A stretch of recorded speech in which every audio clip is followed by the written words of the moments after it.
Welcome back to my channel, my friends. Let's talk about periods. Let's talk about menstrual cycles. I'm actually on my period right now, as we speak. That's live news coming straight from me to you. It's the red wedding out here, you know? She's bleeding. Now, even though research has repeatedly shown that there are sex differences between males and females when it comes to exercise adaptations, energy metabolism, sleep patterns, hunger cues, cravings, biomechanics, exercise capacity, the list goes on. Women tend to go missing when it's time to do the research. A recent review of the sports science research found that studies with female-only test subjects made up only 6% of the literature published in leading journals between 2014 and 2020. 6%. Now have a guess of what proportion used male-only test subjects. 31%. And we already know that there's so much that makes us different. So you guys, where are all my girls at? Now, the impact of the menstrual cycle on energy levels, diet and training has become a pretty hot topic on social media recently.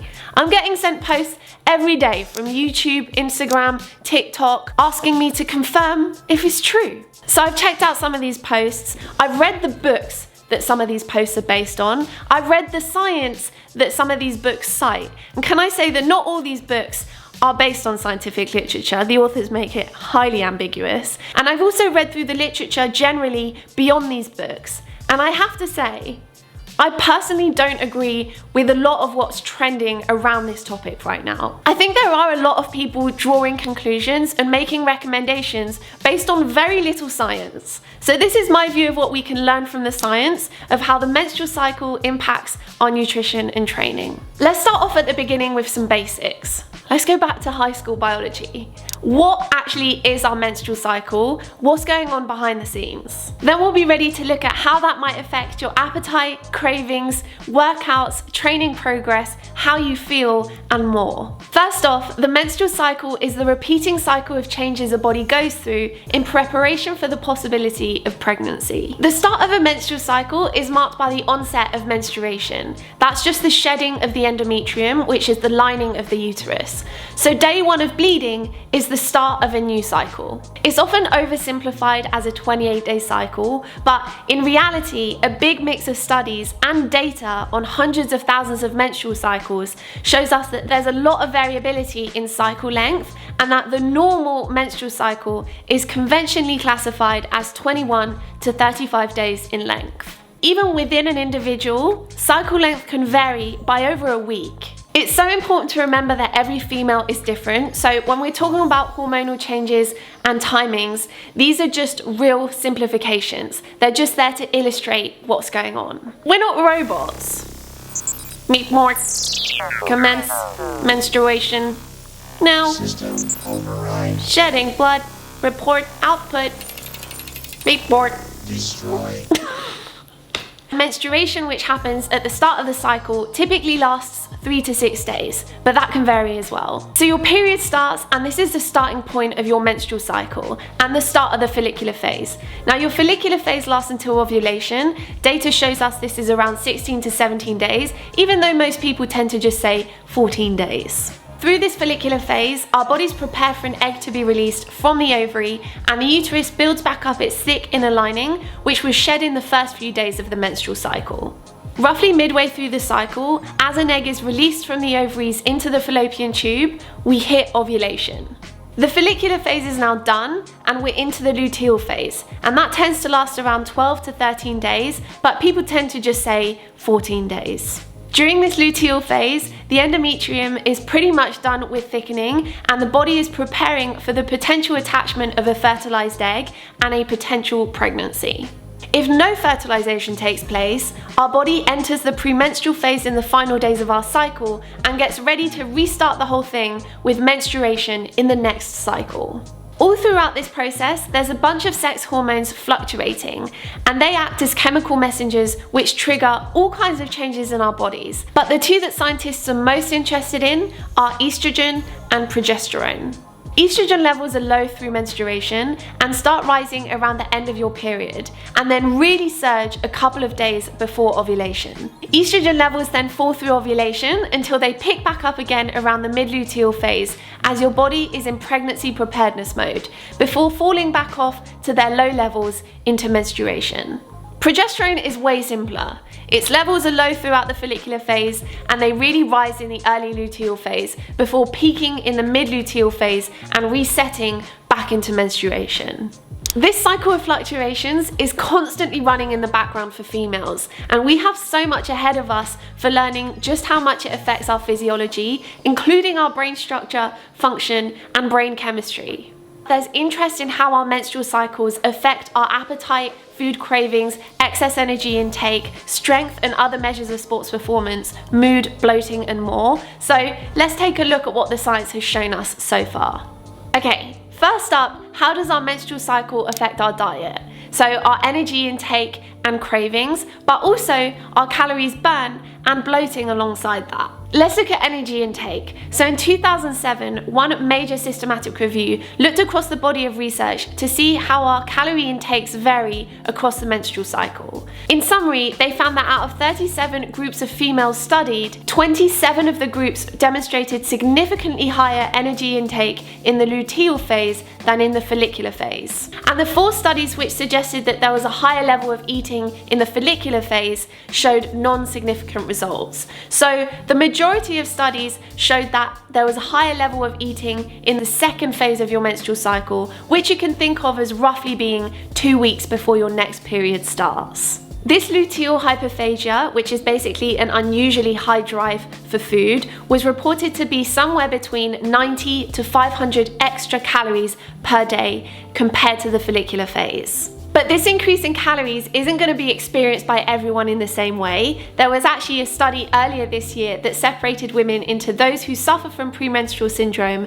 and those who don't. PMS is when someone experiences typical premenstrual symptoms like fluid retention, depression, lethargy, irritability at much higher intensities than average. This study into 69 females found that both carbohydrates and total calorie intake were increased in the luteal phase compared to the follicular phase among participants with PMS. But females without PMS showed no statistically significant difference in calorie intake. And I think that's why it's really important to build a really big body of research so that we can cut the data however we want. You know, just because we can't assume that everyone is the same. Now, in terms of cravings, there is some early research that suggests an increased level of cravings in the last 2 weeks of your cycle.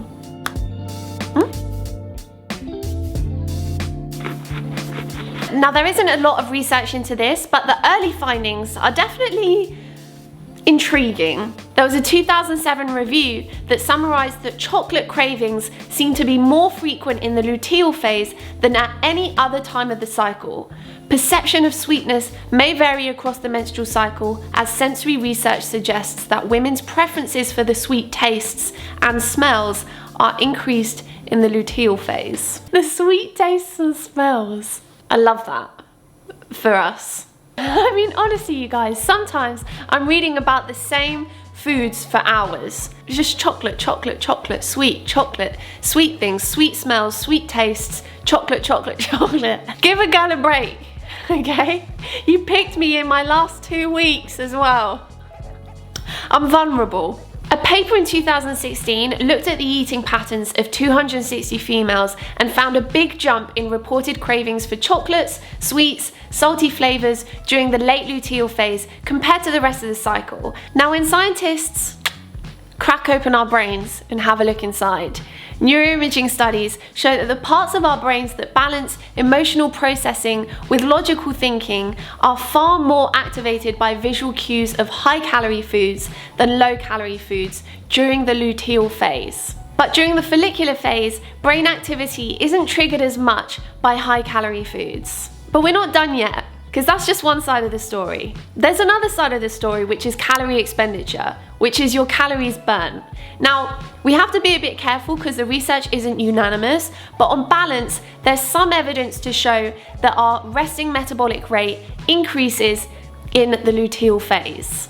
A 2020 meta-analysis summarized this really nicely. They pulled data from 26 randomized controlled trials and found that resting metabolic rate was found to be greater during the luteal phase compared to the follicular phase. Now, other reviews tend to estimate that the size of this difference is about 90 to 280 calories extra burn through resting metabolic rate. So this would mean that just by default, just by existing, your body is expending more energy to keep you functioning during this phase. We have to be really careful though, because the research isn't unanimous, which means there's probably a lot of variability across females, and we don't yet fully know the drivers of that variability, so we just can't assume that there's a pattern that all females follow. Now, in terms of bloating or fluid retention, there was a study on 62 females for a year, and they noticed that their perceptions of bloating rose during the luteal phase and peaked on day 1 of their new cycle, so day 1 of menstruation. This seems to be supported by studies looking at body weight fluctuations throughout the cycle, noticing that body weight tended to be its lowest in the mid part of the cycle during ovulation and then picks up a little bit during the luteal phase. I think being aware of this is really important to your enjoyment and perspective of health and fitness. The research does point to a lot of potential fluctuations during our menstrual cycle. And if you combine the suggestion that at the end of our menstrual cycle, on average, we crave more high energy dense foods, we increase our energy intake, and we bloat, I can see why that can be disheartening, because we can't see any potential increase in resting metabolic rate. We can't see that. All we notice is, oh, I'm bloating, I've eaten more, therefore my journey is not going how I wish it would go. But it's not a straight line. This is my line. And I can still work towards a goal and know that I'm making progress towards that goal, but there are a ton of fluctuations in between, and I'm okay with that. And because I know that that's what's happening, I don't let it distract me, and I just stay consistent. Throughout all of this research, we keep seeing the same phrase: inter-individual variation. And that means that we experience the menstrual cycle differently. And that's why researchers really stress an individualized approach to nutrition whenever it's possible. And I need you guys to just hold that thought. Keep it right here, front of the brain, because we're about to go into training. And this is where I see online a lot of people saying that we should keep our menstrual cycle at the heart of our training, as if we've got so much clear science to support that, and as if we're all the same. Now let's talk about training. First up, performance. Is there any evidence whatsoever to support the argument that females perform better or worse during any point of their menstrual cycle? I've heard this one before on social media, when you should try and go for your personal best, or when you should just not even give it a go, because your body's just not going to be up for it. A great place to start is a major review of the research in 2021. First up, they looked at how athletes perceived their performance to be affected by their menstrual cycles. Across the 5 studies and 415 subjects, every paper found that most athletes believe that their performance is affected by their menstrual cycle, whether that's strength, speed, or power. In particular, the subjects kept calling out the late luteal and the early follicular phase, so roughly a week or so before a period and during it. And they kept mentioning fatigue, lethargy, and menstrual pains as reasons why they believed they wouldn't be able to perform at their best. The same authors then dove into all of the studies on true athletic performance. And firstly, only 7 out of 24 studies found that performance in the early follicular and late luteal phases, when most athletes believed their performance was worse, found any kind of performance reduction compared to other menstrual cycle phases. Then they broke things down into anaerobic, aerobic, and strength performance. Anaerobic performance, things like sprinting, jumping, just think power, was not affected by any phase of the menstrual cycle in 13 out of 16 studies. Aerobic performance, so continuous endurance work, wasn't impacted by menstrual cycle phase in 70% of the studies. Muscular strength wasn't affected by menstrual cycle in 50% of the studies, but a systematic review dedicated to strength research in females from 2020 found that there was no change in strength performance and concluded that strength-related characteristics appear to remain invariable between menstrual cycle phases on average, and again mentioned high levels of inter-individual variability. Looking at another very recent analysis using data from 78 studies looking at 1,200 subjects found that the effect seems so small that it is meaningless.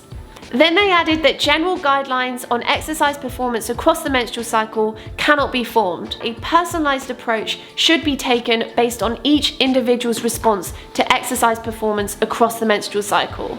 And I 100% agree.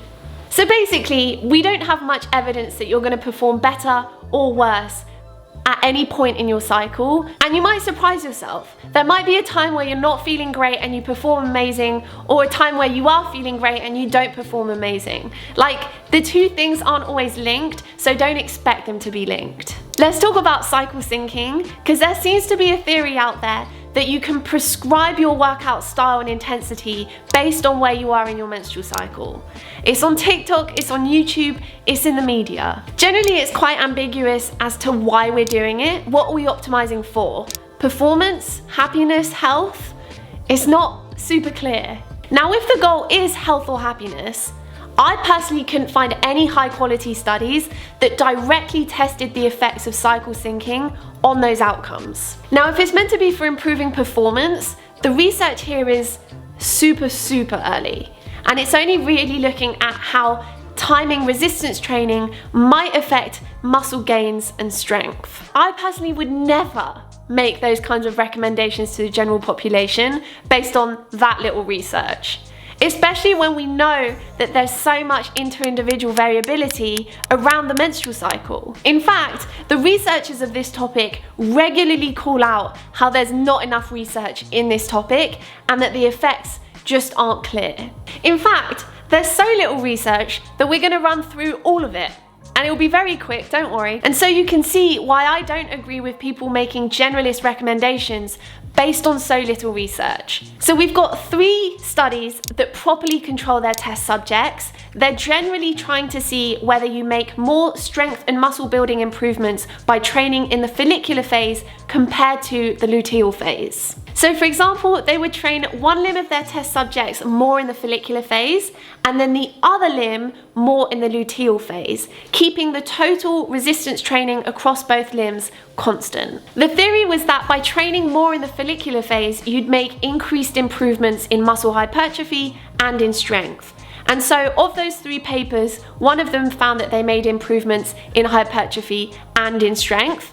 One paper found that they only made improvements in strength but not hypertrophy, and one paper found that they made no improvements in hypertrophy or strength, which, to be honest, sounds like a perfect split to me. So those 3 papers is pretty much all we've got. And one of the 2 papers that suggest any kind of benefit to training in the follicular phase only had 7 test subjects. I mean, we're only even looking at 2 training outcomes, strength and hypertrophy. What about the others? Recovery, power, aerobic capacity, anaerobic performance.